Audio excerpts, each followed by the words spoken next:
Are they here, Caitlin? Okay. Christina Garcia. Christina Garcia. No? Okay.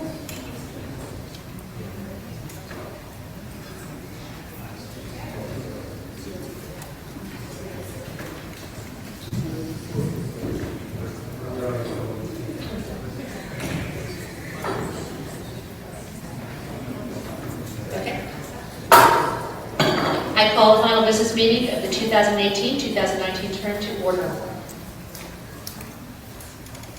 I would like to begin with a very brief recap of the term, which almost defies brevity because it has been so eventful.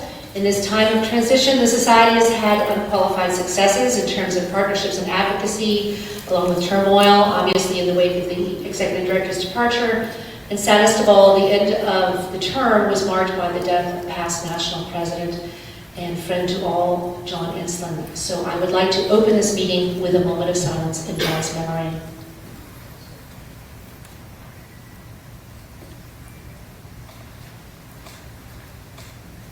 Thank you. Despite the challenges, SPJ has made its mark this year by shining a light on the struggle for press freedom through advocacy in Washington, D.C., where I made multiple lobbying trips, through our Journalism Nonprofit Partnership Summit in New York, and speeches to global audiences in South Korea and the United Nations headquarters. And last, but certainly not least, the advocacy efforts by the tireless volunteers for our national committees, communities, and local chapters that are too numerous to mention here. We counted on continuous support from you, our members, and you gave it in full, so thank you. And now we will proceed to the election results. Before we get into the resolutions of business, it is time to report the results of the election, which was conducted electronically by secret ballot, reported by SPJ staff, and verified by Bylaws Committee Chair and this year's parliamentarian, Bob Becker. The total number of voters was 1,001. Okay, for President-elect, Matt Hall received 825 votes, and Michael Koretsky received 153 votes. Matt Hall is your new president-elect. I should have said we're actually going to have everyone come to the front of the room at the end, so maybe we can reserve applause.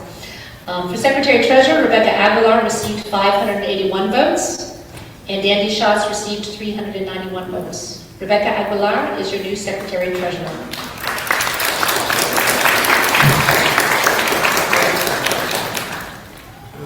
One thing you know about journalists is they do what they feel like, so we can applaud as the results are announced. Okay. For the two open positions for at-large director, Lauren Bartlett received 391 votes. John Brewer received 120 votes. Yvette Dodilla Richards received 277 votes. Michael Savino received 282 votes. Yvette Walker received 571 votes. Hasten Willis received 371 votes. Yvette Walker and Lauren Bartlett are your two new two-year term at-large directors. For regional coordinators in Region 2, the only region with a contested regional coordinator race this year, Stephanie Overman received 82 votes, and Jamie Baxley received 29 votes. Stephanie Overman is your new Region 2 coordinator. In the other regions with elections for regional coordinators this year, Michael Koretsky received 25 votes, Joe Radsky received 31 votes, Dawn Myers received 37 votes, Deb Kroll received 90 votes, and Jennifer Ellis received 43 votes. I will now swear in all of the new national board members and regional coordinators for the 2019-20 term, with the exception of the incoming president who will be installed this evening. Please come up and join me on the stage, all of those of you who won your elections this year, or actually rather in the front of the stage, given the setup this year. Would you all please come forward?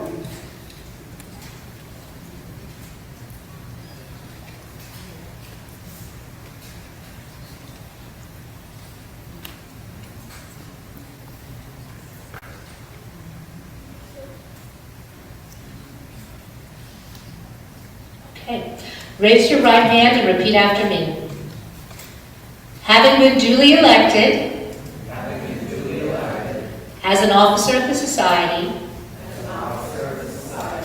I do hereby promise to uphold its ideals.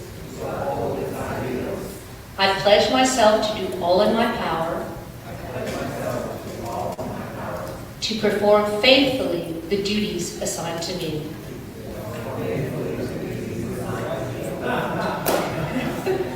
And to serve fellow journalists, whether of the society or not, and so endeavor to enrich the profession and the ideals of the Society of Professional Journalists. This I promise and pledge myself to perform. Thank you, and from all of us, congratulate the new leaders of SPJ.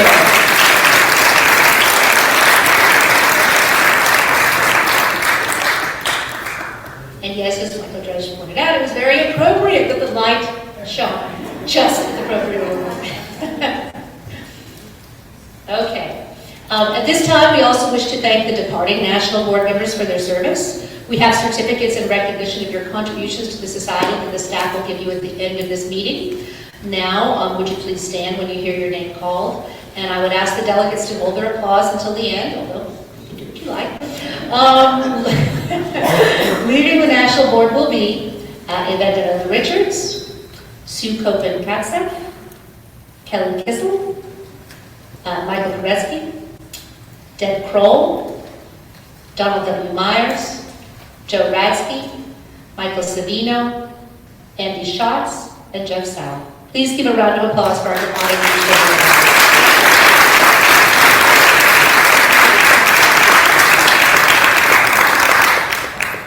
Okay, it is time now to approve the meeting minutes from the last time the delegates convened at our annual convention. You will see them on the screen, and you can access them in the EIJ19 app in the SPJ business meeting section in the schedule view. Okay, sorry? No, you don't?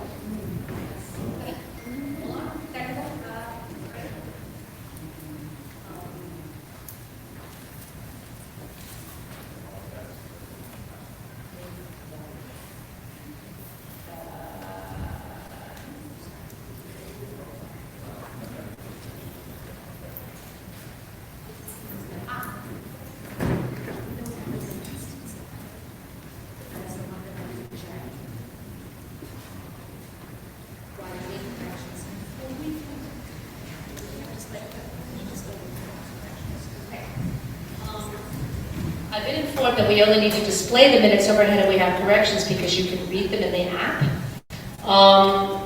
So we can get the minutes if we need to make corrections. And I don't know if people have read them in the app. Well, while we look for the minutes, can we have a motion to approve the minutes from the floor? So moved. So moved. And wait, I saw Lauren has her hand, so you're second? Okay. Lauren is the second. Sorry.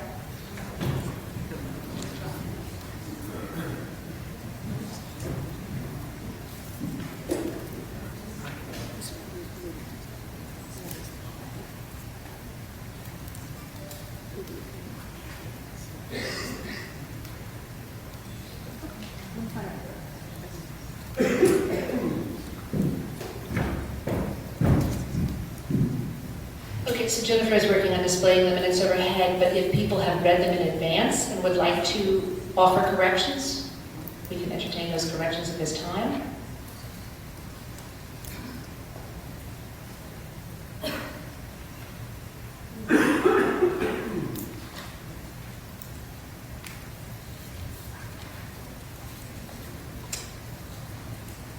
Yeah.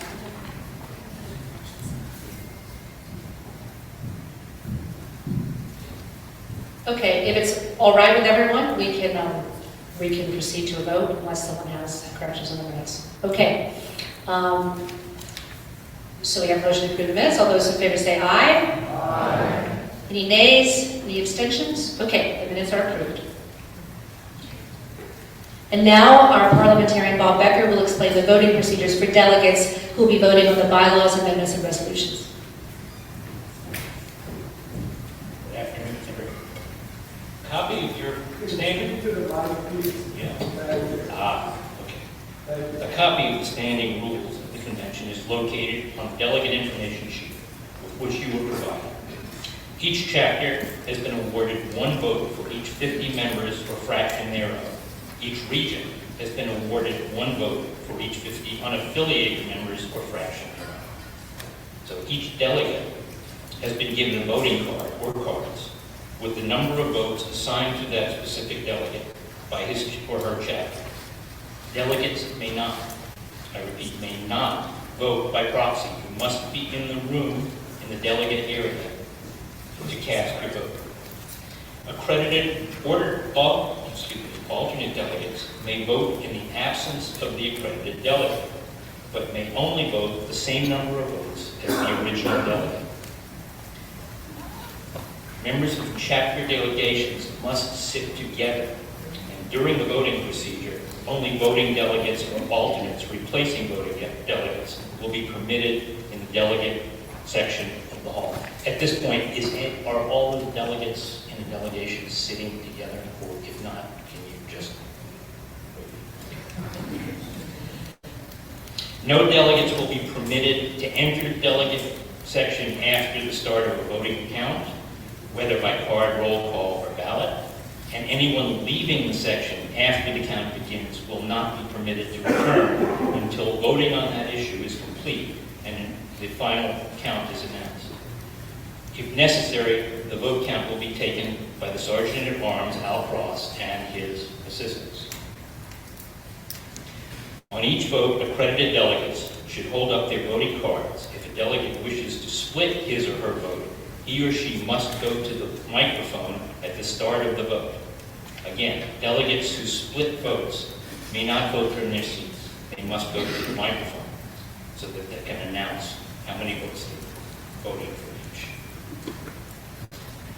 If we are voting by ballot, you will receive the number of ballots equaling the number of votes you're supposed to have.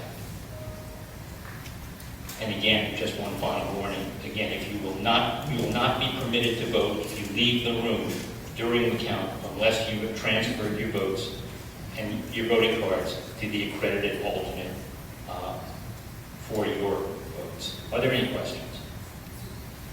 Yes. Are we allowed to use the restroom? You may, but don't go during votes. Literally, don't go with the votes. Any other questions? Okay. Seeing none. Okay. The first thing we have to discuss today are the bylaws amendments. How many of you were not delegates last year? Oh, a good number. Okay. Because last year I took the delegates on a trip in the Wayback Machine of the Society of Professional Journalists. We have what is called the Quill Endowment. The Quill Endowment was created in 1924 with about $2,500. Its purpose was to provide funds to publish the quill. Today, the Quill Endowment amounts to about $500,000, and it provides about a third of the funds needed to publish. In 1965, before 1965, the Society's Board of Directors were the trustees of the endowment. In 1965 or so, when the SDX Foundation was created, that duty was transferred to the Foundation Board. And since then, there's been this very cumbersome system in the bylaws for the Society to appoint members to the Foundation Board at certain percentages, and for the Foundation Board to oversee these funds, but they will really belong to the Society. Last year, we started the process of terminating the trust and turning the money, that pool of money, over to the Foundation to administer, as it administers all other funds of its own. And this pool of money, the Quill Endowment, will, even when transferred, be designated for use as part of for the quilt. But we had to take 2 votes in successive conventions to terminate the trust, the endowment. We've taken 1 last year, and so we need to take 1 more vote this year to terminate the quill endowment so that the money can complete the transfer from one entity to the other. Are there any questions? Okay. Hearing none, I would ask for a motion. My pleasure, Don Fry, move that we get this done. Okay. Is there a second? I'll second. Okay. Okay. Ayes? Aye. Anybody opposed? Okay. Then the ayes have it. Okay. The next step is, as a result of having the quill endowment described in the Society's bylaws, we had Article 14, which included 18 paragraphs of gobbledygook. Okay? There is a proposal to remove Article 14 now that the SPJ no longer owns the quill endowment.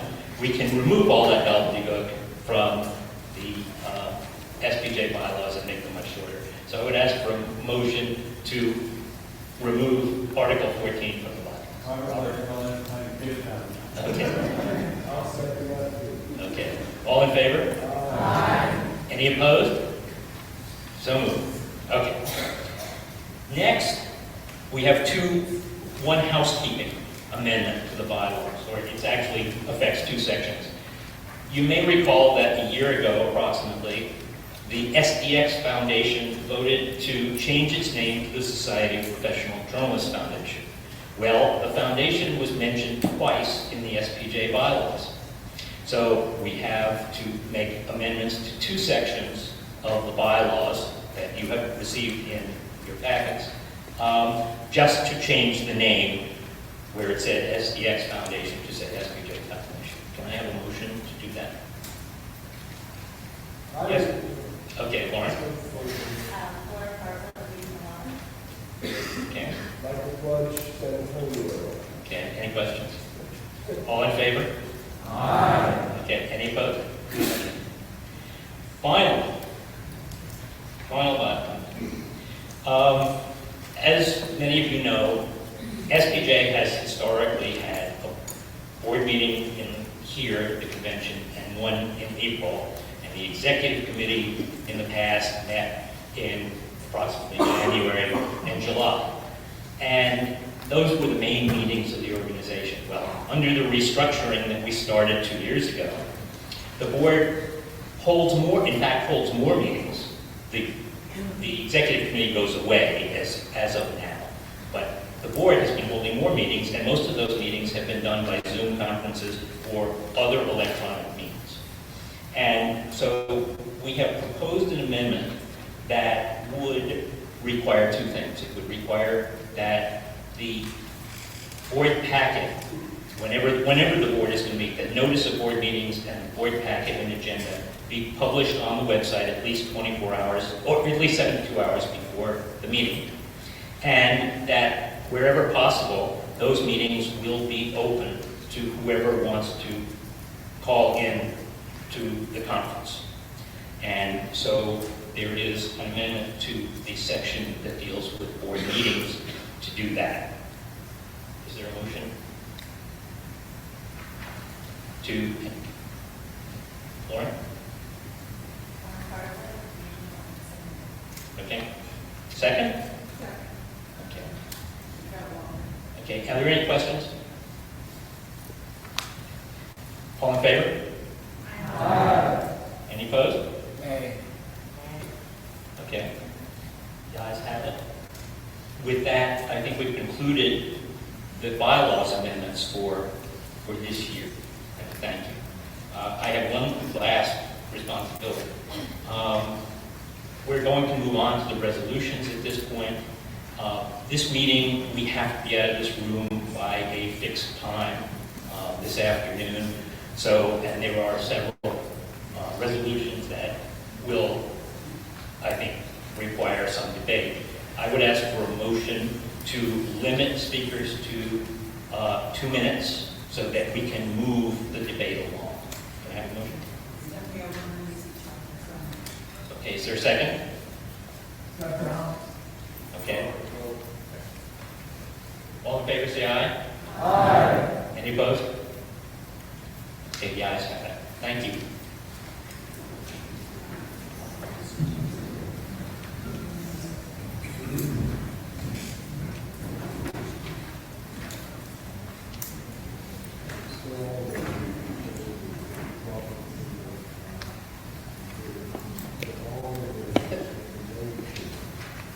Okay, our next order of business is the consideration of the Resolutions Committee report prepared by Committee Chair Michael Savino.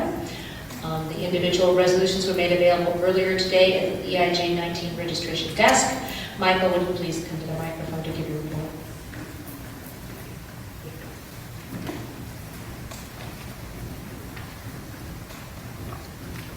Thank you. I'm Mike Savino, Chair of the Resolutions Committee for EIJ19. As was mentioned, we have 13 resolutions, in fact, so let's try to move this along with quick debate and keep things civil. The first resolution, resolution number 1, remembering former SPJ President John Ensslin. Whereas the Society of Professional Journalists lost one of its most respected and, yes, best-loved leaders when John Ensslin died in August at 65 years old. Whereas John was such an ink-in-the-veins journalist, he would have cringed if this resolution had said he passed away. Whereas John was SPJ president for the 2011-2012 year, serving with the rare distinction in training a new generation of SPJ leaders. Whereas John was the driving force behind the SPJ Education Committee's publishing of Still Captive, History, Law, and Teaching of High School Journalism as tools for educators. Whereas John also volunteered as SPJ's first podcast host, creating the program from scratch and interviewing SPJ leaders on a wide range of topics for many years. Whereas John also served as president of the Denver Press Club and was inducted into its Hall of Fame. Whereas John won many awards for his coverage, which ranged from the serious, the murder of John Benet Ramsey, to the lighthearted, Queen Elizabeth visiting Wyoming. Whereas John transitioned from New Jersey to Denver, to New Jersey, and back to Denver during his journalistic career, but he still found time to expand his new media talents and train others with the knowledge he acquired. Whereas John always loved baseball and made time to see games wherever he was, and whenever possible, getting together with his beloved wife Denise, family and friends, because dinner, drinks, and laughs made John happiest. Whereas John touched the lives of everyone he met in some way, and his death leaves a void not likely to be filled, and those who knew and loved him will surely say it was an honor to know him. And whereas John was such a modest guy that he'd be embarrassed by this resolution and would likely dismiss it with his trademark grin, and would probably recommend edits to tighten it up before suggesting the names of other SPJers who deserve it more. Therefore be it resolved that SPJ, meeting in convention on September 7, 2019 in San Antonio, or wherever they may read this, stand up right now and applaud loud enough for John Ensslin to hear.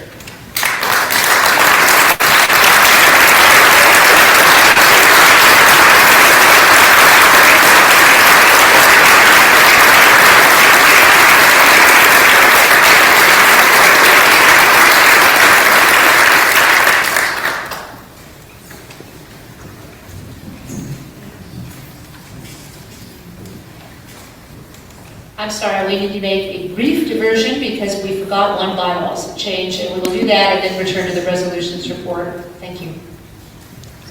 Sorry about that, guys. There is one more change, and that is when we restructured the board and we created regional coordinators instead of regional delegates, we provided a system for replacing board members who leave for one reason or another. In other words, when a vacancy is created on the board in the middle of the year, the board can fill that seat. But we did not provide a way for the board to fill a regional coordinator seat in mid-term. So the final amendment would effectively use the same procedure that is used when a board vacancy arises. The board can identify a person who will then serve out the year, in other words, until the next convention or the next election, in place of the person who had been elected. And at that point, somebody will be elected to fill the regional coordinator. Are there any questions? Can I have a motion to make that change? Lauren? So moved. Okay. I Second. will, Okay. third. Okay. All in favor? All opposed? Okay, yes.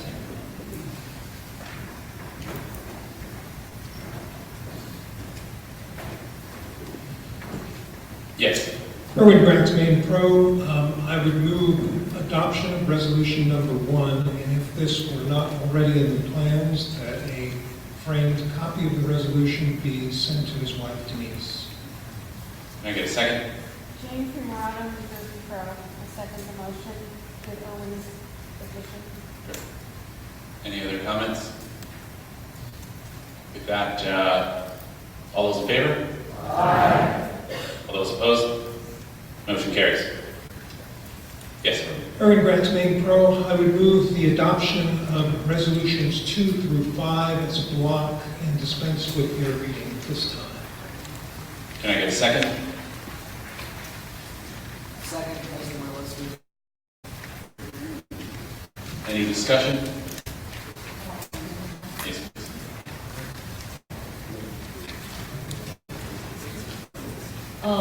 We noticed there were two chapters that were left off the number 3 resolution for calling for more security for journalists in Mexico.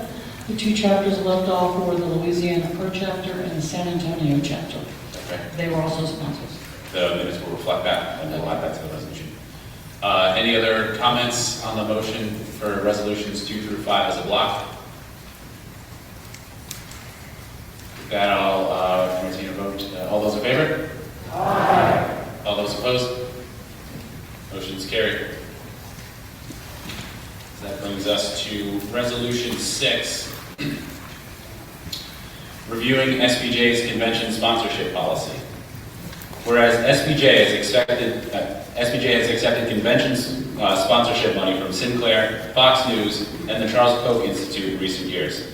Whereas SPJ members have disagreed with SPJ's policy of accepting sponsorship money from controversial sources. Whereas SPJ's sponsorship policy has some members concerned about the organization's professional reputation. Whereas SPJ's board of directors has asserted its policy of considering sponsorships to not constitute endorsements, despite some impressions they are. Whereas SPJ's membership hasn't had sufficient opportunity to suggest detailed alternative policies. Therefore, be it resolved that the Society of Professional Journalists, meeting in convention on September 7, 2019 in San Antonio, Texas, calls on the Board of Directors to appoint a joint task force of chapter leaders and unaffiliated members to study this issue and recommend changes to SPJ's sponsorship policy. These recommendations will be considered by the Board and shared with all SPJ members at least 60 days before EIJ 2020, with an opportunity for feedback and suggestions. A proposal will be brought before the delegates at the closing of next business meeting. Further be it resolved that this task force will consist of at least one current SPJ officer who cannot be the chair, and all meetings will be open to SPJ members with recordings of the meeting available on the SPJ website. I'll entertain a motion. Lord.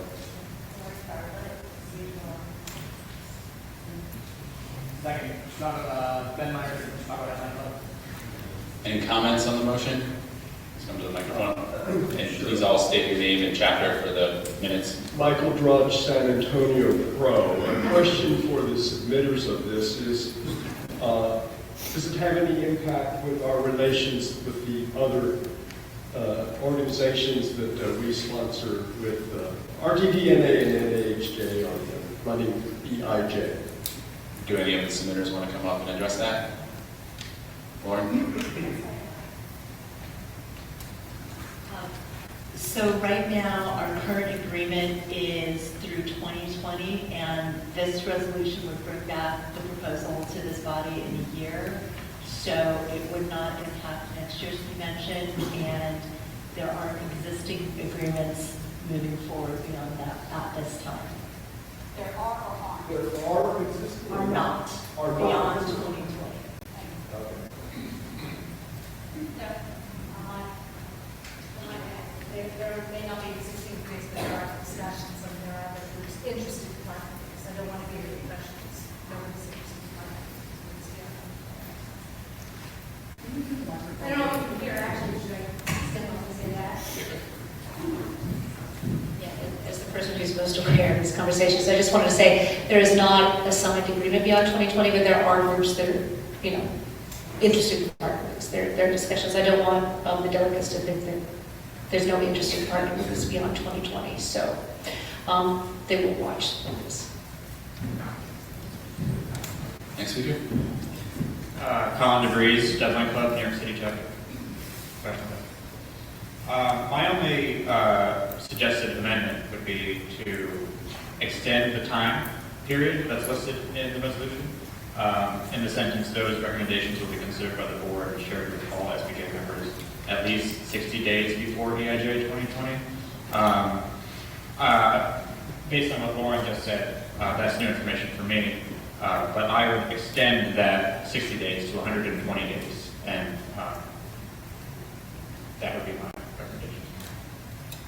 Lauren's asking why. Okay. Why? It's because 60 days is not enough time, in my opinion, for the membership and the board to evaluate recommendations but from the task force. Do the submitters accept that as a friendly amendment? I guess we'll start with that. Okay. Koretsky, one of the submitters, accepts it.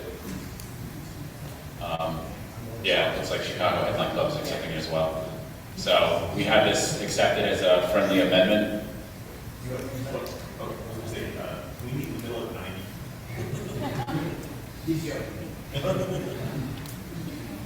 So, in full disclosure, the time frame,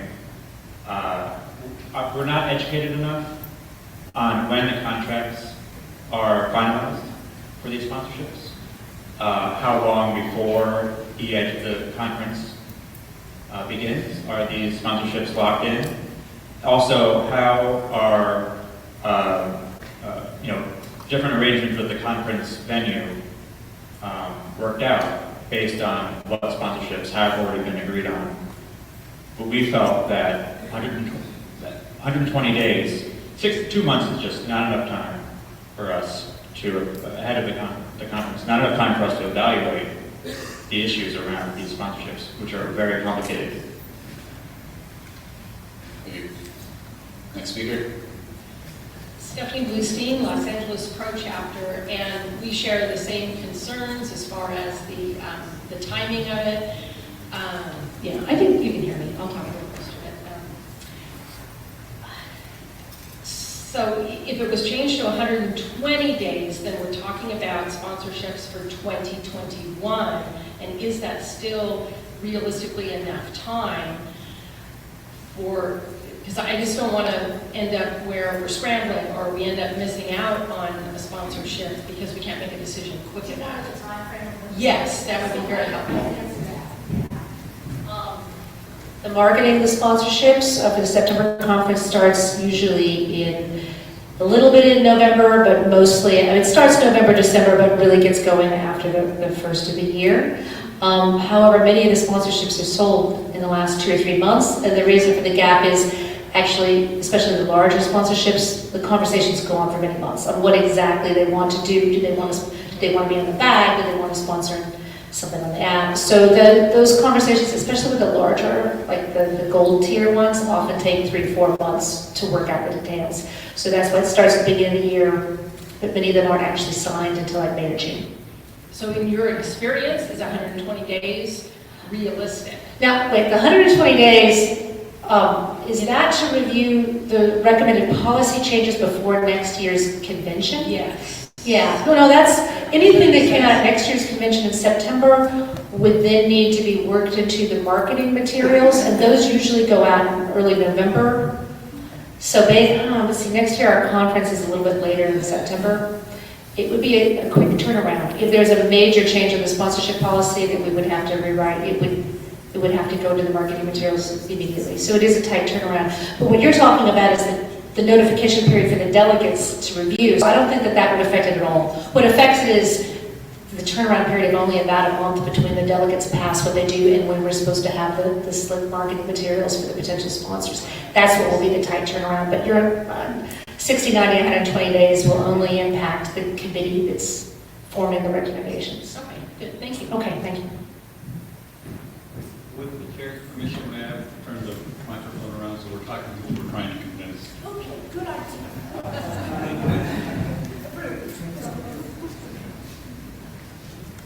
Robert Ledger Valley is a pro.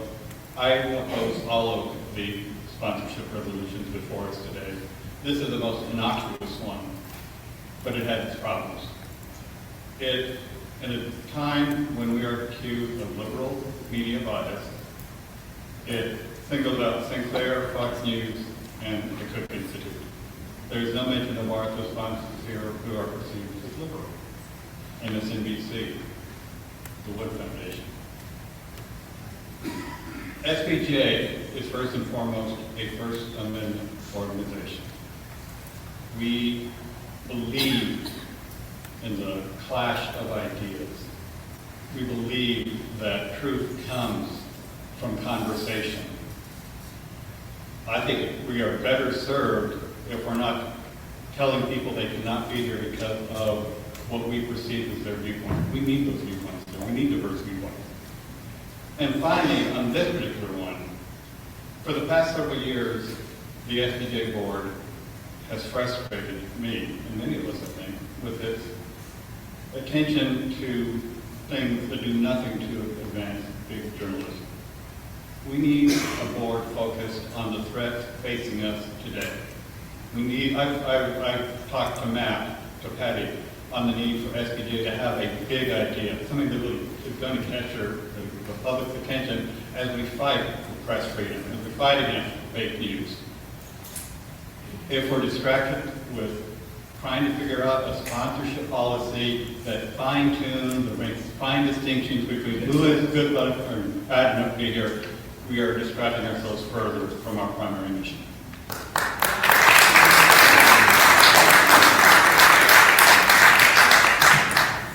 Does anyone else want to speak for a first time before calling goes a second time? You go.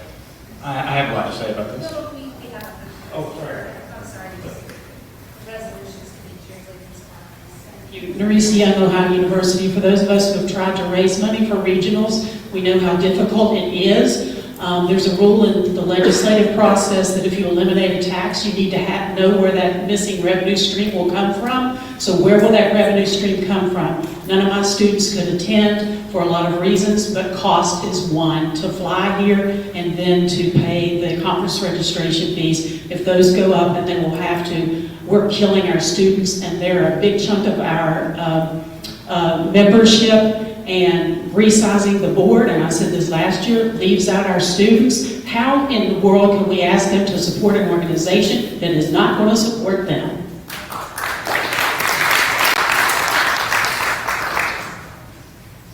I agree with the last speaker. I don't agree with the previous speaker. Our organization is a membership organization. That is first and foremost. Our membership is, and I have more to say later, but I'm trying to limit my time. Our membership is upset about the way that our conference has been handled the last 2 years. And our membership is on the decline. And if we don't have members, we do not have an organization. And if prospective members are upset, they will not join, and we will just continue. It's just a cycle. There are many factors to that, but this issue is not helping, and I think we need to make a big change. Thank you.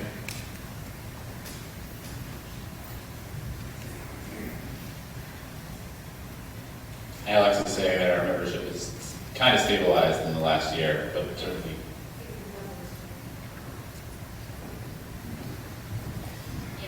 I just pulled these numbers up before, but I thought about putting them in opening remarks, but wanted to keep them as brief as possible. But as of this morning, we still have some for the membership drive to include, but as of this morning, Carolyn reports it's around 5,900. Last year, this time it was 6,200. Given the ebbs and flows of membership, it's actually been fairly stable over the last year. So just one correction there, because in case the headline number out of this is membership is declining. It has declined over the years, but it's been roughly stable over the last calendar year, or the last 12 months. Ben Myerson, Chicago Avenue Club. As noted, there are several resolutions that we'll be considering regarding sponsorship. I would say that there's plenty more to talk about regarding the specifics of the individual plans. This particular one, as mentioned, is one of the more innocuous ones because it simply asks essentially for a do-over on that involves membership more on the sponsorship policy, and essentially offers a chance for membership to offer greater input into how the policy is designed. So there's plenty more to talk about on the next few resolutions regarding the specifics of up and down, and we propose something on that topic. But I would think that this would be a good opportunity for to get membership engaged both in this room and outside of it as to how to balance this out. I think it's a well drawn out resolution, very reasonable, especially by Michael Koreski's standards. So, thank you all.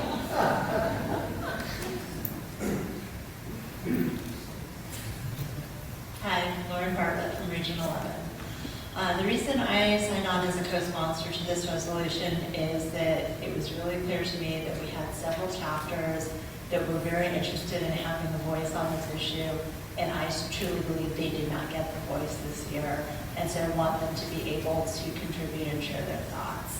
That being said, I agree 100% with Marissa that if you look to take money away, you need to find a replacement source. So any proposal that the members come up with, should this resolution pass, should include a financial component to keep costs where they are right now, or lower.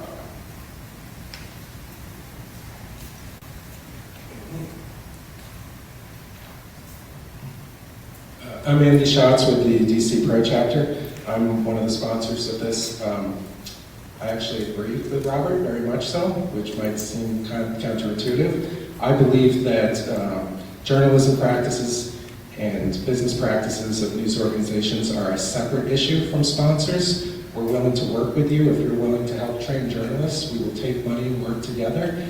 We'll reserve the right to protest practices that we do not agree with. Those both can coexist. I'm a sponsor of this because I know that we heard opposition last year. I don't think we treated the dissent seriously enough. My suggestion when we first were approached by multiple chapters, form a group and get Chicago on that group. That's the very first call that I would have made.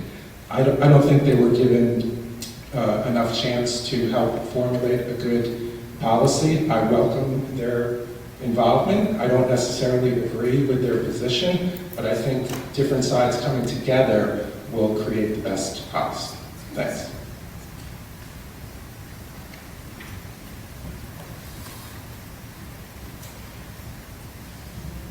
I'm Brown, Colorado Pro. I too agree with what Robert said, but I think if we were to pass this particular piece, or this first of the several resolutions that have been proposed, it would render the other two moot. And for that reason, I support them.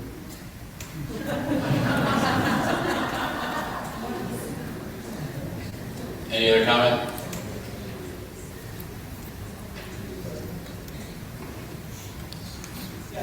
Scott Britton from Principal of Long Island. We discussed this in a recent meeting and last year as well. I think the question is whether these organizations, these outside companies, are exercising any undue influence because of their sponsorship. So I think that if this committee does come to be, I think the fundamental question is whether or not there is undue influence, and I think that's the question that needs to be examined. Stephanie Overman, the DC chapter. I'd like to make a friendly amendment that we delete the first whereas clause. Has accepted convention money from Sinclair, Fox News, and so forth. I don't think we need to spell out the conservative groups and not mention the groups. Is that accepted as a friendly amendment by the submitters? Chicago? Yeah, okay.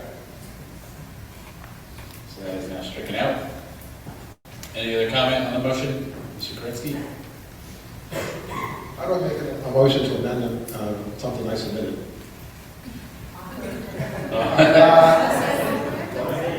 All right, so someone added to the end of this, it should contain at least one officer.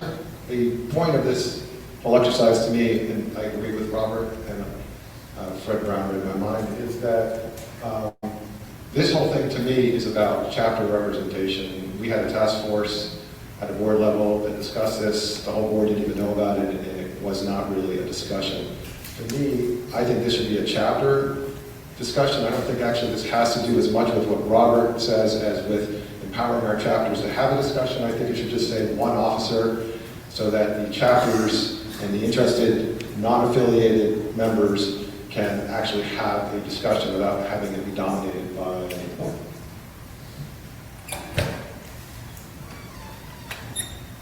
Yeah, go ahead. Randy Shostak, DC Pro Chapter. I'd just like to make what perhaps is a friendly amendment, building on what Lauren said, that any resolution include a financial component to balance potential lost funds.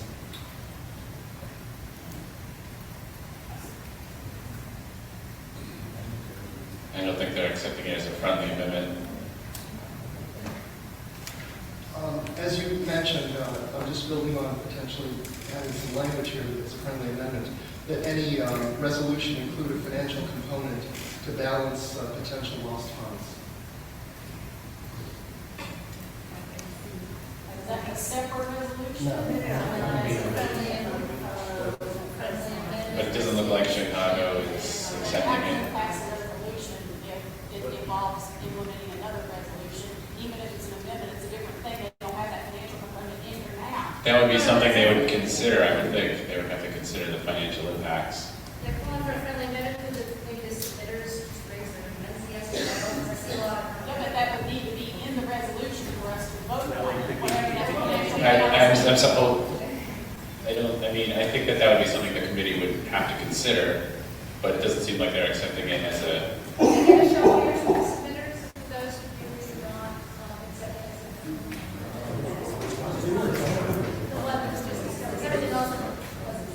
Do you want to make a motion to amend the resolution? Right.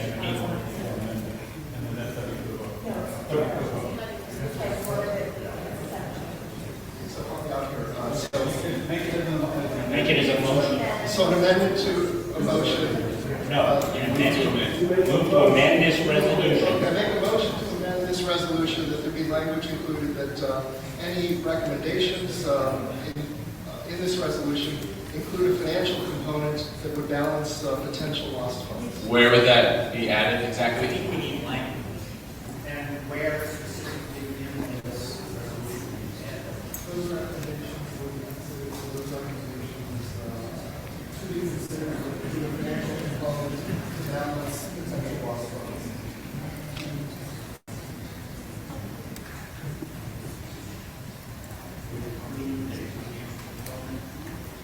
To balance potential loss of funds.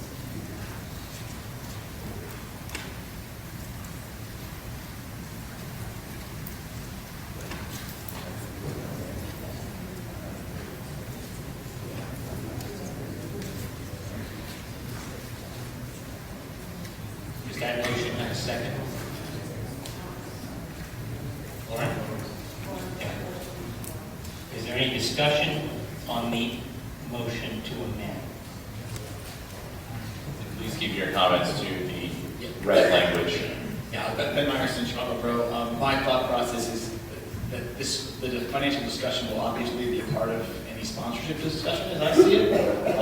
But this language seems like a Trojan horse to me to say, essentially, well, if you're going to do something that excludes sponsors, where are you going to bring in that additional money? And just kind of, it's whataboutism. It doesn't necessarily lead itself to logical discussion, to me, in creating a policy that is firm to stand on this organization. Get in my mind. Ben Trefny, SPJ, Northern California. I don't understand how that amendment could be followed through with by this task force because they're not in charge of sponsorships. So they wouldn't be able to offer a substitution that could work for that. I think that would be up to a different committee. Colin? Just have a comment. I think one of the issues that we have around this is we don't have, the finances around the sponsorship is not transparent. We don't know where the money is going. Do the sponsorship dollars only cover conference expenses? But if not, you're laughing, but let me know. Let me just, or do they cover other things like grant? Yeah, we have mentioned this before, but it does actually bear repeating. No. Most decidedly, this is one of the chief fundraisers for the society and for our partners, for RTDNA and NAHJ, the years that were with us. So this would not only mean that we would have a smaller conference if we had fewer sponsorships, but it could have an impact on our overall budget, which affects operations at HQ and program and things. So yes, the revenue, we couldn't just hold a smaller conference and make up for it that way. We would need to find revenue from elsewhere to fund all the operations and everything we do throughout the year. So just to be clear that if the money that came in from the conference wasn't as robust as it might be right now, we would have to make changes at HQ. And in programming and in grant funding, and everything is contingent on this conference funding. I would like to see a breakdown, if possible. If the budget is available online, it is? Okay, is it a Form 990 that's available, or where online is that available? Well, okay, thank you. I would ask Chicago to reconsider so we can move on, because if this goes in there, the only way that you can fulfill it is to get all the information you want from these guys. And so you would be able to say, hey, just give us the details so that we can fulfill our mission. Not the budget, because that's kind of getting away from what we're talking about. Colin mentioned it. A lot of people in Jonathan Nake's group were asking, how does this work? Well, if this passes then you have to fulfill this from the supreme legislative body of the Society of Professional Journalists. The executive branch owes you all the details that they have. I'm stubborn from PCL. I would agree with Chicago on this one, that it doesn't seem to me, this seems to straddle, hamstring you, I should say, in that if the committee or the task force were to find some type of undue influence, or just the perception that there is undue influence, and would recommend somehow eliminating a sponsorship or sponsorships, they could not do so unless there were some financial component to it that they may not have the ability to find. I don't understand how they would actually find the sponsorship unless they actually went out and got sponsorships. So that part of it doesn't seem to me to work. Seems operationally acceptable.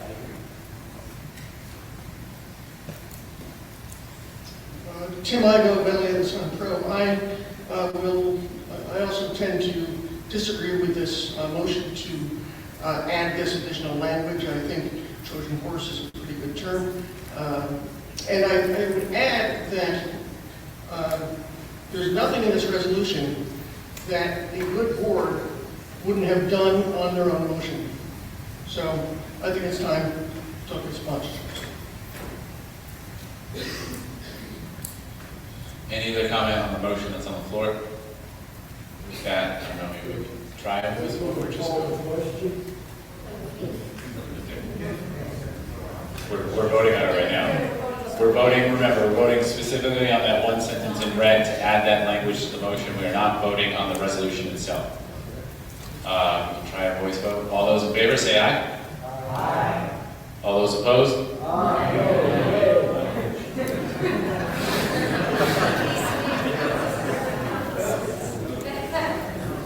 We'll have to do a vote by card, please.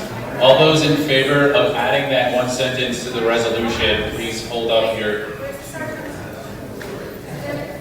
Hold your cards up and keep them held up. Hold them up high. Hold your cards up.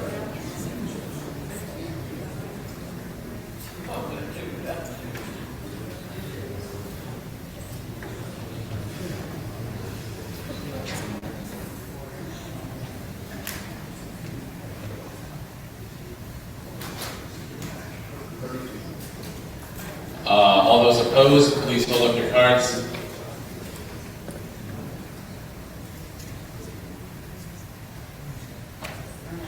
Turn around.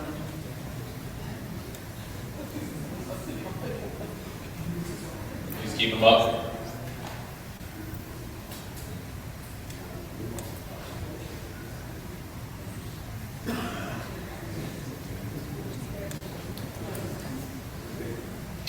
Motion fails 32 to 50. Language is not added to the resolution. So we are now back to the resolution. Any more comment on the resolution? Sarah Morgan, San Antonio College Shelter. Thank you. I just wanted to say that when it comes to the joint task force, it should not only include some of the co-sponsors, but people that were not involved in making the resolution, but just people that are also just as engaged in this situation. Because it's not just everybody, I mean, it's not just certain people that are involved in this conversation, it's everybody. It's like all the part of SPJ, so that's my comment. Any more comment? All right, we move to a vote. I'm going to assume we gotta go straight to the card vote on this. All those in favor, please. You want to try it? Okay, let's give it a quick try. All those in favor say aye. Aye. All those opposed? No. What's wrong? Motion passes. So now we move on to motion 7, rejecting Coke Industries sponsorship. Whereas in 2003, SPJ opened its conference sponsorship policy to accept non-media organizations, but that also opened the door to a conflict of interest and perceptions of a conflict of interest. Whereas sponsorship of the 2018-2019 Excellence in Journalism Conference have included the Charles Koch industry. And whereas the Charles Koch Institute is part of the Koch family's large web of secretive organizations, and their organizations have used aggressive campaigns, such as running KochFacts.com until 2017, trying to discredit journalists reporting on their corporate activities. Whereas the Koch family continues to fund organizations that distort journalism and destroy public faith in journalism's independence and nonpartisanship. And SPJ's 2018 sponsorship policy continues to allow such groups to sponsor panels and have presence on the convention floor at EIJ. Whereas the Koch Institute sponsorship spurred SPJ's supreme body to pass a resolution at the EIJ convention in Baltimore in 2018, rejecting dollars from entities whose actions are at odds with SPJ's journalistic mission and using the SPJ Code of Ethics as a guide to vet donations. Therefore, be it resolved that the Society of Professional Journalists, meeting in convention on September 7, 2019 in San Antonio, calls on the Board of Directors to act in accordance with delegates' wishes to reject any future sponsorship funds from groups controlled by the Kochs, and any other organizations that are at odds with SPJ's missions of promoting ethical journalism and transparency. Erwin Grants, Maine Pro. In light of the passage of resolution number 6, I move to table resolutions 7, 8, and 9. We have a second. Any discussion on the motion? It's not debatable. Okay. It's not debatable, the motion. We'll try a voice vote real quick. All those in favor? Aye. All those opposed? The ayes have it. So we skip 7, 8, and 9. We can come back to those.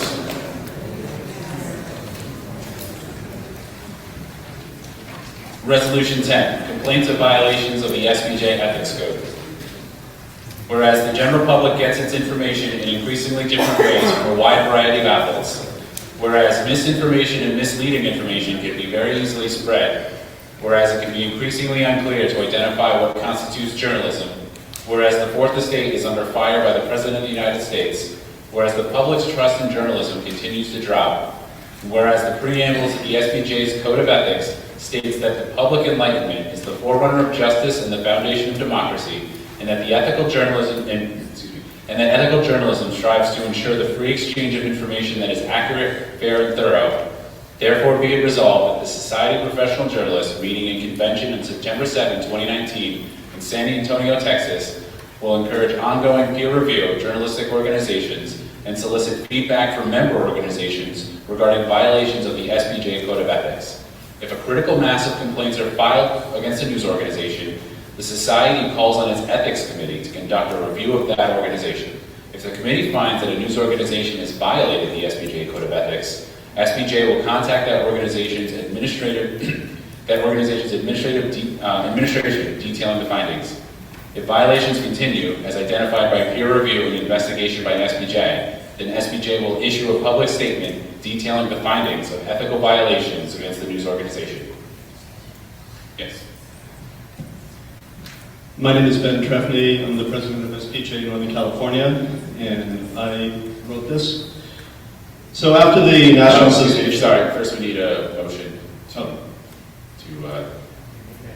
we need a motion to adopt the resolution. I make a motion to adopt this resolution. Do we have a second?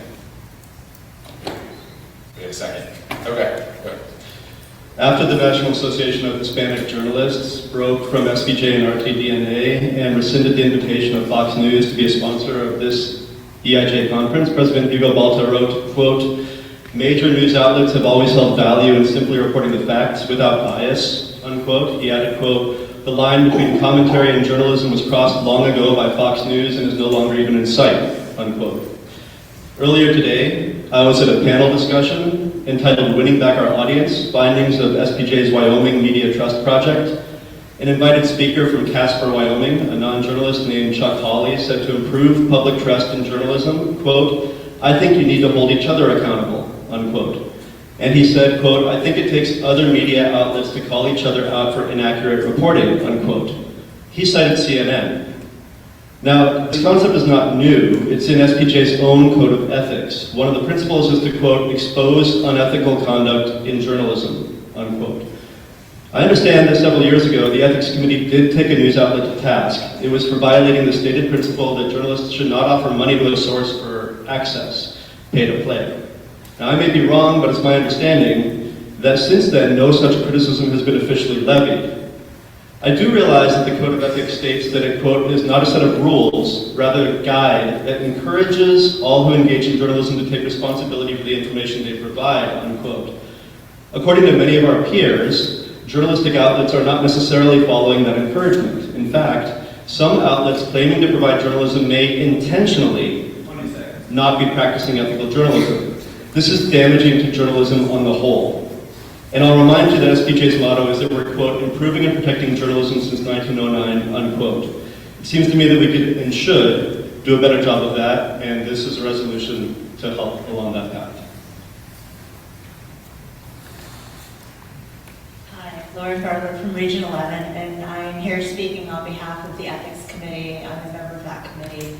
The committee discussed this resolution this morning, and we strongly oppose it.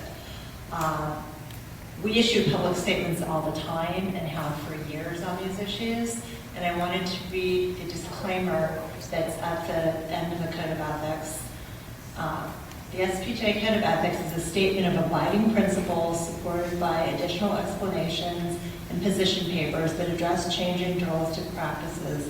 Is not a set of rules, rather a guide that encourages all who engage in journalism to take responsibility for the information they provide, regardless of medium. The code should be read as a whole. Individual principles should not be taken out of context. It is not, nor can it be under the First Amendment, legally enforceable.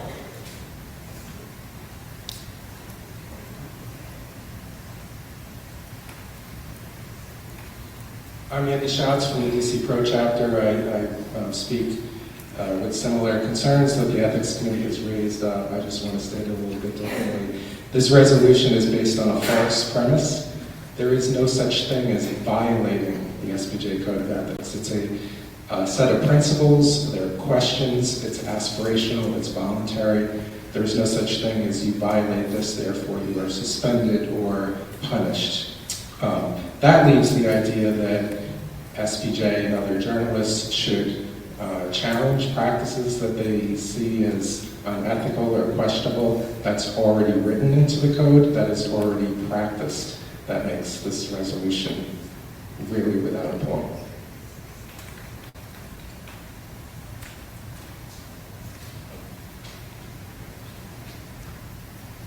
My name is Wesley Ewell, Las Vegas Pro Chapter. I'm going to start by saying I'm deeply ashamed of this organization for failing to stand in solidarity with NEHJ over the Fox sponsorship.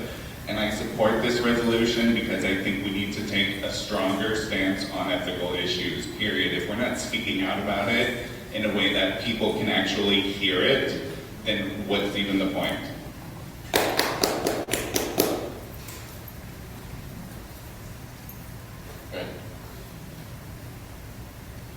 I wanted to speak to the end of the Code of Ethics, which says it's not legally enforceable under the First Amendment.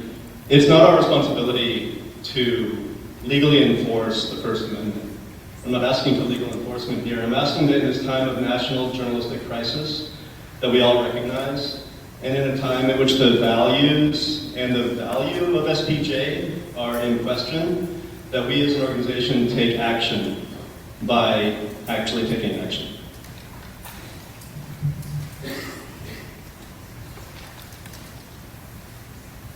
Hi, Alex Hernandez with the Chicago Headline Club. I just want to point out, I guess it would be a point of information. It's weird on this side of this. This is not like unheard of. The Civil Network, which has a lot of blockchain newsrooms, they have a similar setup like peer review regarding violations of the Code of Ethics, which is based off of SPJ's Code of Ethics. In that case, if a newsroom violates it multiple times, they're expelled from the platform of like the Civil Network, but they can still be a newsroom elsewhere. So if anything, might you consider adjusting this where like it's basically will leave the SPJ because you've been peer reviewed, violated. Like examples of this exist in other types of organizations, specifically newsrooms that are like on the Civil Network. It's not new. Was that were you trying to offer an amendment, or is that just a comment? Fred Brown, Colorado Pro. There's a difference between employers' codes of ethics and aspirational codes of ethics. Employers' codes are enforceable. You could lose your job if you violate an employer's code of ethics. If you violate the SPJ code, and I would not use that word, but if you do something that is not up to the standards of the SPJ code, you could lose your reputation, but not necessarily your job.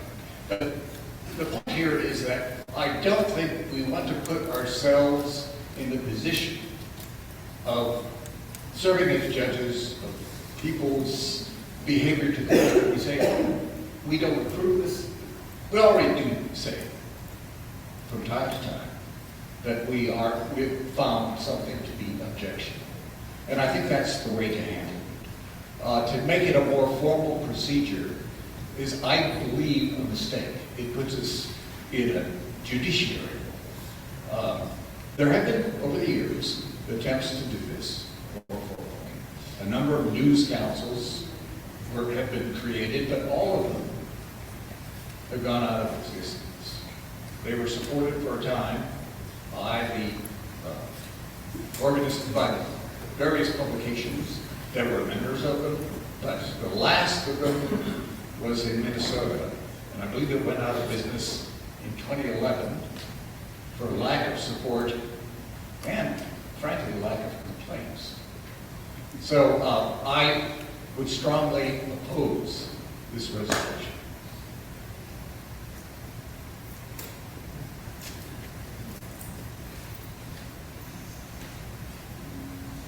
I'm fairly new to this. I guess I have a question. Can individual chapters make statements to the effect? Identify yourself? Scott Burnton from Prescott, Long Island. Can individual chapters make such a statement? Because essentially what they're asking for is the ability to make a statement on behalf of their own chapter.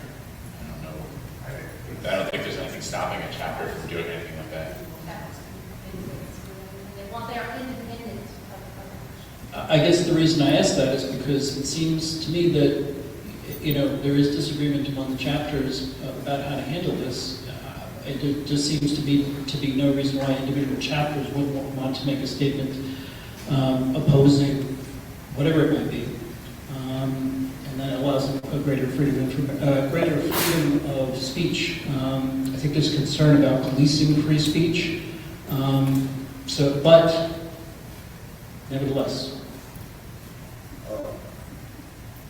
Michael Drudge, San Antonio Pro. In regard to your question, when the flap came up about the Sinclair management telling all their TV stations to broadcast this editorial, blasting other journalists, and there was an article in our local newspaper, the Express News, and I wrote a letter to the editor as president of the San Antonio Pro chapter, criticizing Sinclair for having done this. It was published, and that's an example of how a chapter person can intervene in situations like that, and I was proud to do it. Thank you. If there's no other comment, we'll move to a vote. I'll try and voice vote first. All those in favor of the motion on the floor, say aye. Aye. All those opposed? Nay. Motion fails. Move on to resolution number 11, renaming the SPJ the Society for Professional Journalism. Whereas the Society of Professional Journalists has long been dedicated to the perpetuation of a free press as the cornerstone of our nation and our liberty. Whereas to ensure that the concept of self-government outlined by the U.S. Constitution remains a reality into future centuries, the American people must be well informed in order to make decisions regarding their lives and their local and national communities. Whereas it is the role of journalists to provide this information in an accurate, comprehensive, timely, and understandable manner. Whereas the mission of the Society of Professional Journalists is to promote the flow of information, maintain constant vigilance in the protection of the First Amendment to guarantee freedom of speech and of the press, stimulate high standards in ethical behavior in the practice of journalism, foster excellence among journalists, inspire successive generations of talented individuals to become dedicated journalists, encourage diversity in journalism, be the preeminent, broad-based membership organization for journalists, and encourage a climate in which journalism can be practiced freely. Whereas in order to more fully accomplish the mission, the society ought to be welcoming as members to those who commit acts of journalists and educators in that endeavor, as well as those who work in related fields and supporters who wish to sustain the practice of professional journalism. Whereas a name that invites membership by a large community of supporters would strengthen SPJ's efforts for media literacy, lobbying power, and make sure SPJ's toolbox is available to anyone who can benefit from our resources. Whereas the Society has intentionally supported the most broad definition of journalist as someone who simply commits an act of journalism. Whereas changing the Society's name to the Society for Professional Journalism could more accurately reflect its current membership and goal of recruiting a wider range of journalists and those who avidly support professional journalism. And whereas to ensure that the Society is led by those who actively involved in the craft of journalism or those who have strong journalism background, only members who are professional journalists, retired and former professional journalists, and journalism educators and students shall be eligible to vote or run for office. Therefore be it resolved that the Society of Professional Journalists, meeting in convention on September 7, 2019 in San Antonio, Texas, calls for the Board of Directors to begin the process of branding itself the Society of Professional Journalism and use this name moving forward. Michael Koreski, Florida Pro. I just want you to know I had nothing to do with this.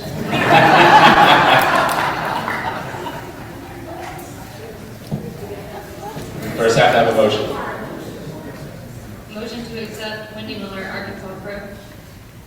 Do I have a second? Second. We have a second. Good. Yes. Okay. First of all, I'm the treasurer for the Arkansas Pro chapter, and sorry, and I technically get paid out of advertising. I'm the special sections manager for the Arkansas Democrat-Gazette. I have a degree in journalism, and I've done it before, but right now I don't do it. My boss has even told me she doesn't consider me or my team a journalist. And what we do is we produce magazines and special publications that have an advertising supplement header on them. We're not allowed to participate in editorial contests in any way. And that's because a lot of people don't think that what we do is journalism. So a lot of people that I know that have the exact same job I do are intimidated by our names. And I was intimidated. I had to be begged to join by Jennifer, who, as you know, is now the Region 12 coordinator. She started in special sections. We all have the same reservations. Our vice president is one of the writers on my team, and she's amazing. The three of us do a lot for our organization. So even though I'm not a journalist, I support professional journalism every day in what I do and the way that I act and what I believe. My job literally is a revenue stream for the journalists at my newspaper. I'm also a grad student at Arkansas State University, and I did a qualitative research study with non-members in our area. They said they were intimidated by the name. Granted, it wasn't everyone, but it's a concern. So I know we've had this discussion several times. If you guys don't support this, that's fine. But I encourage you to go home, do your own qualitative research, actually ask your non-members how they feel about the name. And then if you don't agree with what we've had to say or what my study showed, then come back and have a better idea. Thank you. Yeah, if people want to talk, you guys can line up and we'll just go to the next person in line. Okay, Frida Dunn, Louisiana Pro Chapter. A lot of this makes sense, but it's also a slippery slope. That second to last whereas, or actually the last whereas, says to ensure that society is led by those actively involved in the craft of journalism and those who have a strong journalism background. Only members who are professional journalists, retired and former professional journalists, journalism educators and students shall be eligible to vote or run for office. This is going to go down the slope first, because somebody's going to come in and say, well, it's not fair that we can't run because we're doing all this. So this one either needs to be taken back and redone to where we know how we're going down this slope once we go there. And yes, I know when you support the advertising arms of your media, you are working for journalism, but there are a lot of public relations, a lot of marketing, a lot of things out there that don't necessarily support journalism. So this is where my group, I think, is really focusing on, it's a slope, we have to watch where we're sloping.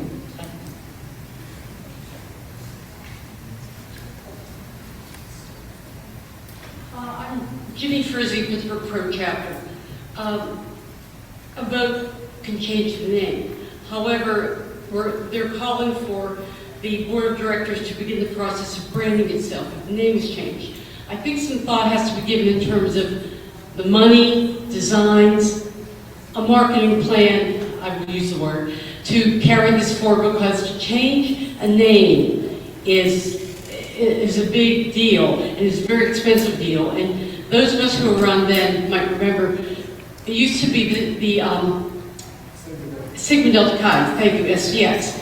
And for a while that was the Society of Professional Journalists, Sigma Delta Chi. We got rid of the Sigma Delta Chi, and we became SPJ. That took a while to build that up. And I just know from having been involved professionally with some of that, marketing is expensive. You don't do it capriciously just because it makes you feel better right now. You have to plan it out. So I think that consideration has to be considered. Thank you. Hi, Alex Hernandez again with the Chicago Headline Club. I just want to say I was on the fence about this initially, but the more I thought about it, adding 4 I think is a really, really good idea, because a lot of the argument you hear about journalism in general is like it's elitist, it's like you have to go through all these doors and everything, especially with me as a person of color. I mean, I'm Mexican-American.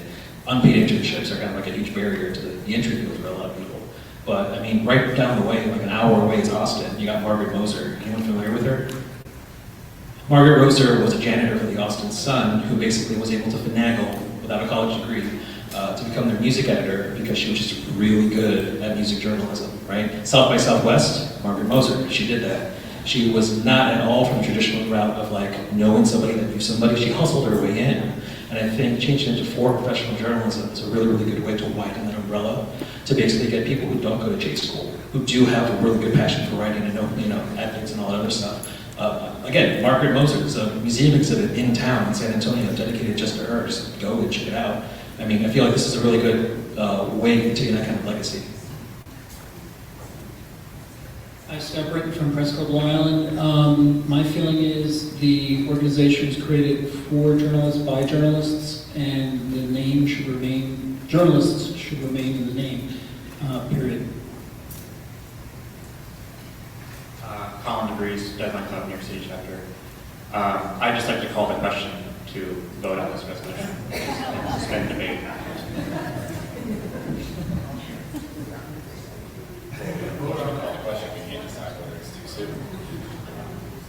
So, we need a vote to call the question. Do you have a second? Yeah, please identify yourself. So, a motion to call the question takes a 2/3 vote. I guess we'll try a voice vote first. All those in favor? Aye. Opposed? No.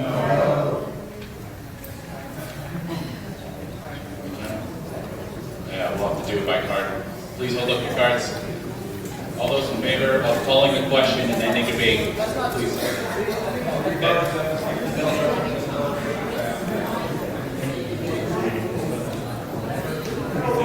We're voting on to call the question and end debate. Hold them up, kids. Please hold them up high and leave them up if you're in favor of calling the question.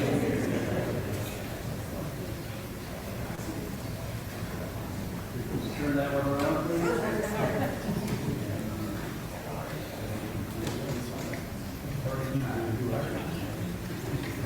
All those opposed, please hold up your cards and leave them up. Is that up or down? Remember, we're voting against calling the question, which would allow debate to continue. Voting on the resolution.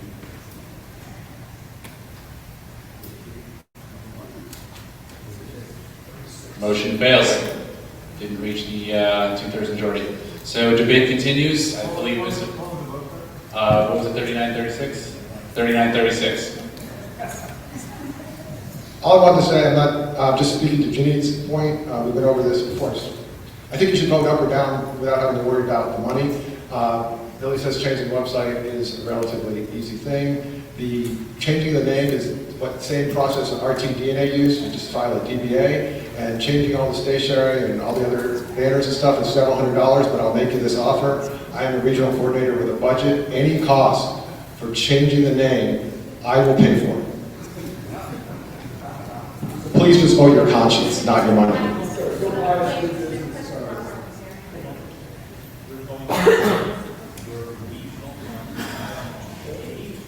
I run, along with Region 12 and Jennifer, the Green Eye Shade Awards, and I make my own money that I spend on journalism. As long as I don't drink it, I'm allowed to spend it. So I will spend that money on any name change if that's what passes.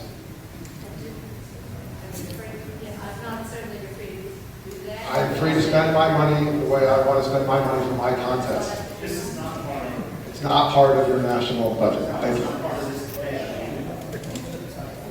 Go ahead. I'm Kathy Fox Holland, thank you, from DC Pro. We really want to welcome a number of people into SPJ and into the discussion, and certainly people who are closely related to journalism. We don't want to be that elitist, but we are in an era where the PR people are now 6 to 1, one of us, 6 to them. One of the PR industry's mechanisms is to get things into the views to make it look like it's journalism when it's really coming from PR. And I've seen a couple, I'm in several journalism organizations, and I've seen a couple who's thinking and whatever you want to call it, commitment to real pure journalism is sort of bonked and messed up by a strong PR contingent within the organization. So this just sounds too much like an avenue for that. However, the sponsors are meaning it. Thank you very much. Christiane Lilly, I'm the immediate past president of SPJ Florida. I think the strength of our chapter has been that we don't require that every single board member has to be a traditional working journalist. We have journalism educators, we have media lawyers, and that has actually made us stronger because we have different perspectives. We're not just all newspaper journalists. We have people that didn't graduate college because they're like, clearly I don't need this, I already have a job. And I think that's what's going to make us stronger is by allowing supporters of the First Amendment, supporters of journalism to come in. But I think the thing is we already do that. You can be an associate member for $20. So I think the problem is that we allow that, but we don't invite her in. So we already allow this. We already allow what this is trying to accomplish, but we're not doing anything. We're not taking that step further. And every year this keeps coming up, and we say, well, we need to encourage, supporters to come in. Why aren't we doing that? So we need to just go ahead and do that. I don't think a name change is going to do that because clearly us already having that associate membership and not doing anything with that. Hi, I'll be very brief. Yvette W. Richards, the former Edwards director of SPJ.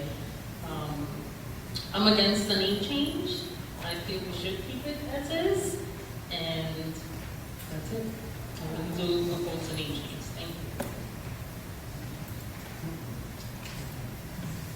I'm Andy Schatz from the DC Pro chapter. I have stood years ago and argued vehemently against this. I've changed my mind for a number of reasons. If you look at the idea of we only want professional journalists to support this organization, you have to keep in mind we already don't do that. We allow associates or supporters to do exactly what this is calling for. This actually doesn't change anything about our structure. If you want to expand support for this organization, expand the pool of people who can support it. We're all aware of the number of fewer journalists, fewer newsrooms, fewer companies that are paying for people, and we notice that our membership keeps dropping and dropping, that it's not a coincidence. If we can draw people in to support the cause, it can strengthen our organization. And one other thing that I'd like to add, it's kind of a peculiar idea that we fight vehemently to oppose the idea of defining a journalist. We have done that in the Shield Law fight. We do not want that definition. We want the idea of practicing journalism. That's what we can support. And yet, we are an organization that says we only allow journalists. I think that we need to change and eliminate this contradiction. And finally, if we say that we're only going to allow journalists, I'm not aware of any kind of verification process that says only journalists are allowed. You are not confirmed as a journalist. Colin DeVries, New York City Pro Chapter. By the way. So I totally oppose this. This has been presented to the delegation for about 5-6 years. I don't know how many hours we have to waste on this. There are many reasons to oppose the name change. One of them, for me, as also I serve as the membership chair currently, and we would shift the focus away from journalists to journalism, from a membership focus to a cause. And I think that's the wrong move for us. I think it changes the mission of our organization. And I think it is a slippery slope and will eventually lead to a total change of what we do as a group. Thank you. Hi, I'm Lauren Bartlett, Region 11. I spoke with the authors of this resolution, or Wendy, who was leading the charge here, and asked about making a friendly amendment to remove the final whereas, because the idea behind this is to change the name. It's not to change the membership structure or requirements as it is now. So, do the authors accept that friendly amendment? We accept.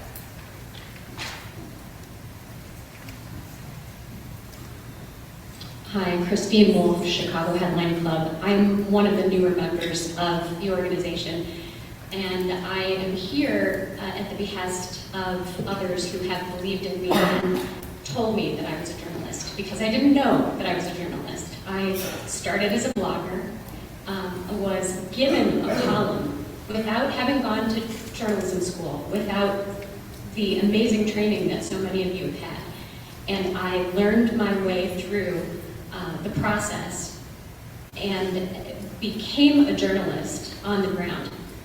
I still question whether I am a journalist when I'm among many of those here, because I feel that there is such exclusivity and protectiveness about the profession. And I hear the concerns that things will change if we call this group one of journalism, but I implore you all to think about the benefit and the strength of change, because I see a group that is declining. I see a lot of infighting. I see a lot of things happening here that I didn't come here for. I came here to be inspired and motivated and to go home with tools that will only help me increase my ability to continue to work as a journalist. I fought hard for my column, and during that time that I was writing, I interviewed a president of the United States. I earned money writing, and I signed a book deal. Am I out? 20 seconds. I simply ask you to think about why broadening the name to be more inclusive will only grow membership and strengthen all of us as professionals.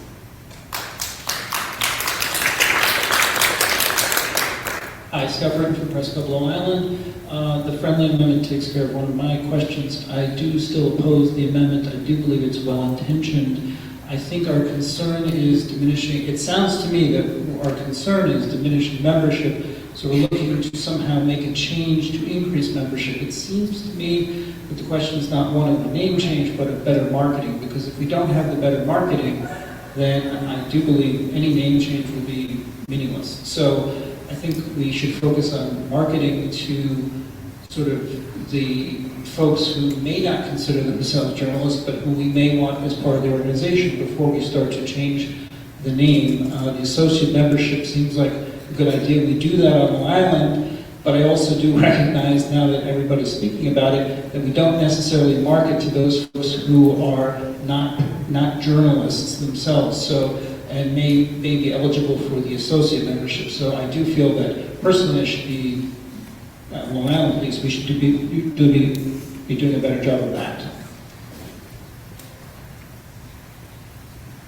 Hi, I'm Jennifer Cox. I'm with Maryland Pro Chapter and also the advisor for SPJ, Salisbury University in Maryland.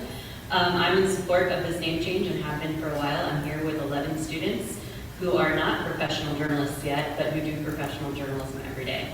And this, I think, really would be more welcoming to them. For me, it's hard to build this organization as something that college students should join, because they feel like, well, we're not there yet. But this is the type of thing they absolutely do need to be a part of. And to speak to the last gentleman's point, I think the name change is part of the marketing plan. I think it's something that will help us get to the point of the associate membership and make us more marketable to students and professionals, non-professionals, everyone who supports journalism.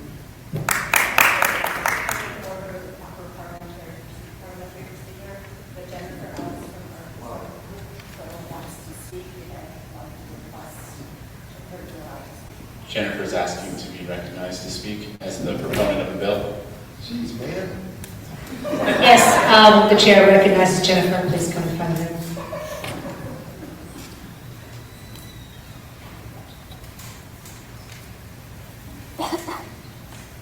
Hi, Jennifer Ellis,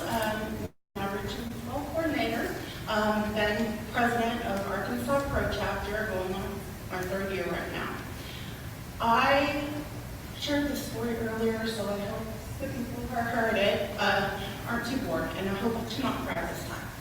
But I joined SPJ when I was in college. Take it back. I started journalism in high school.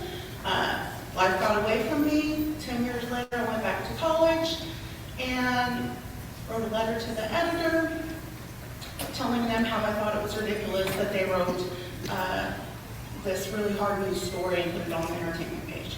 She invited me, and I was able to become the editor of the school newspaper and won several awards there.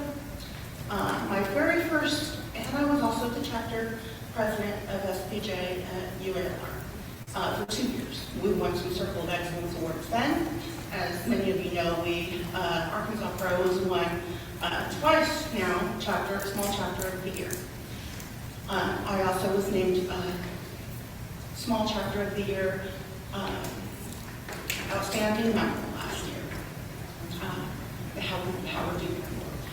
I did not feel like I should be joining SPJ when I came and got my first job because I started in special sections like Wendy said. 30 seconds. Sorry. The problem here isn't marketing. It is we are not inclusive.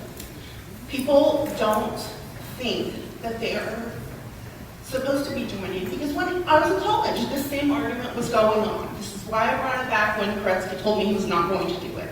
I fully expected him to, and I feel like it's important to be able to be more inclusive. We want people to join. That's why. Mike, can we let Jane go first because she hasn't spoken yet? Jane Primarano, Region 1 Coordinator. I primarily want to support what Scott said. I really think we have not marketed the associate membership category well enough. I would really like to see us do more of that before we, and maybe take a break for a couple of years before we bring this back up again. But really see what we can do in those terms. I also want to say, I'm not a J school graduate. I studied English secondary education and taught in a Catholic school. But I'd always written, and I considered myself a journalist, maybe not a journalist, a reporter, an old newspaper lady. I've considered myself a practicing writer and reporter and photographer since I was about 14. I've never felt that this was an exclusive club or organization. I've always felt that, hey, anybody who could write, anybody who could take pictures, and back in the old days, anybody who could use a stat camera was welcome. Thank you. Mike, before you go, is this new? Do you have anything new to add? Because we have 7 minutes left in the meeting. Okay. Yeah.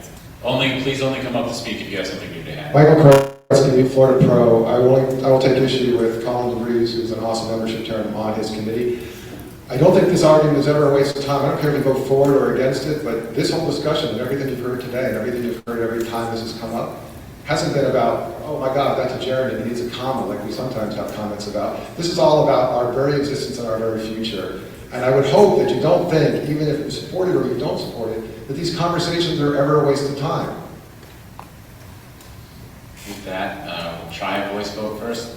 All those in favor say aye. Aye. All those opposed? Nay. Yeah, let's just go to a card. All those in favor of the motion, remember the amendment. All those in favor of the motion, please hold up your cards and keep them up.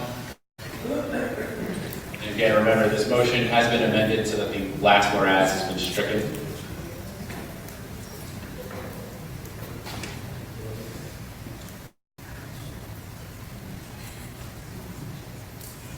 Turn that one, please, please.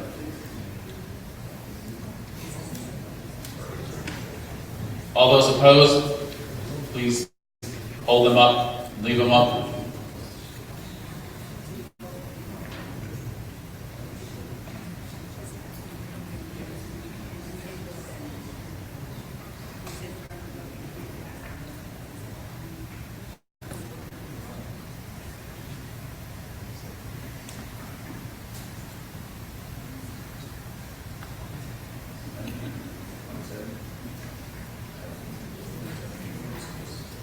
Motion fails 33 to 46.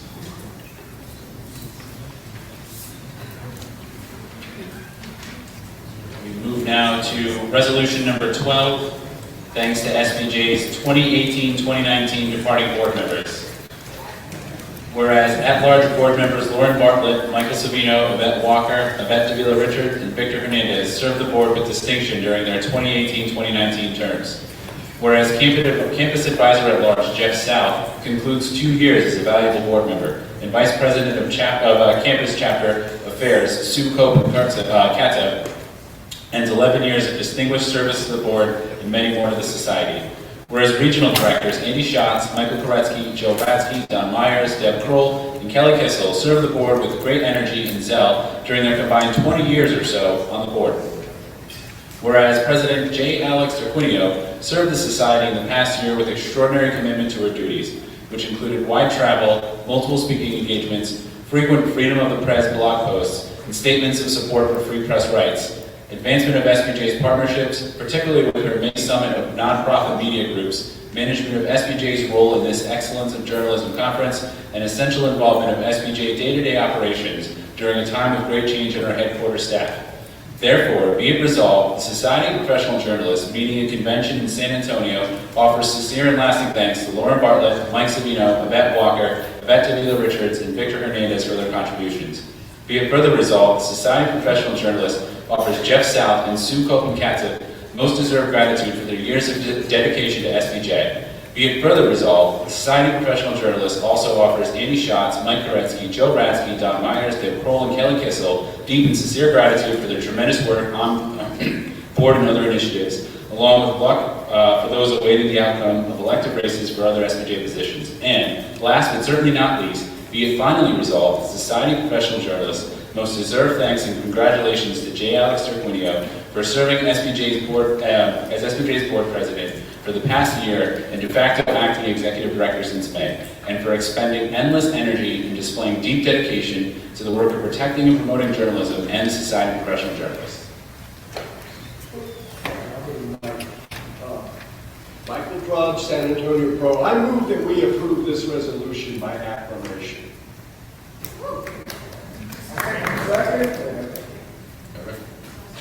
All in favor?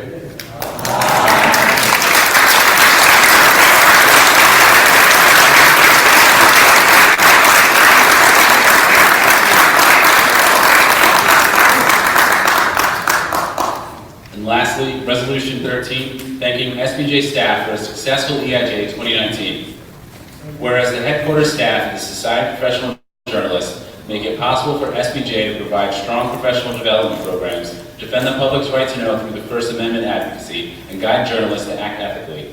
Whereas the SPJ headquarters staff has undergone a significant amount of change, with new and talented faces joining the roster.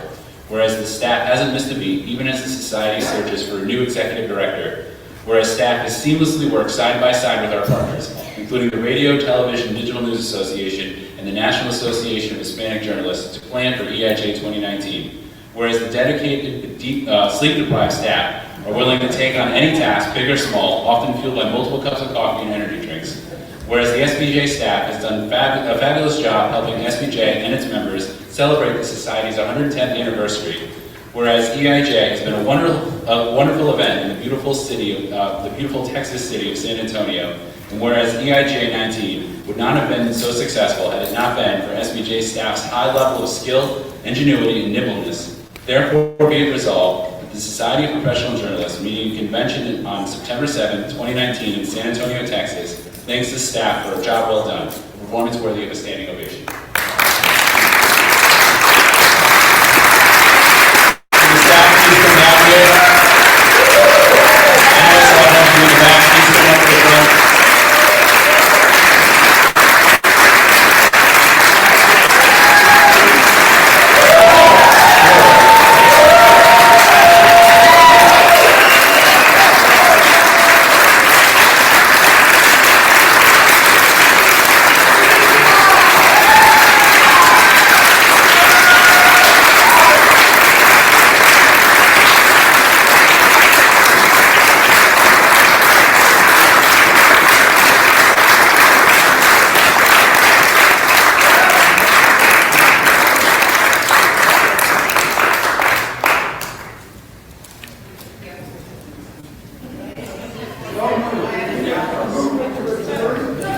still have to, yeah, let's make this one official. We have a motion and a second on resolution 13. All those in favor, say aye. Aye. All those opposed?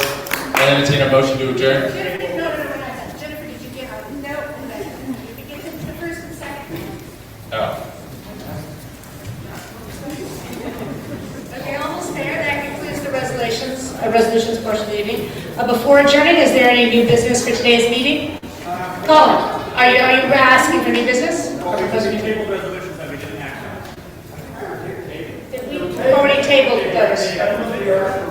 Oh, no, I think table means until the next meeting. No, it means tabled always means until the next meeting, so it'll be the next delegate meeting next year. Good question. Is there any new business to come before this meeting? No? Oh, wait, I see a hand. Lauren, you raising your hand? Okay. And a brief reminder, no, it goes from that to announcements. As a reminder, the President's Installation Banquet begins at 7:30 p.m. in Lone Star B&C, right next door. Are there any other announcements? Okay.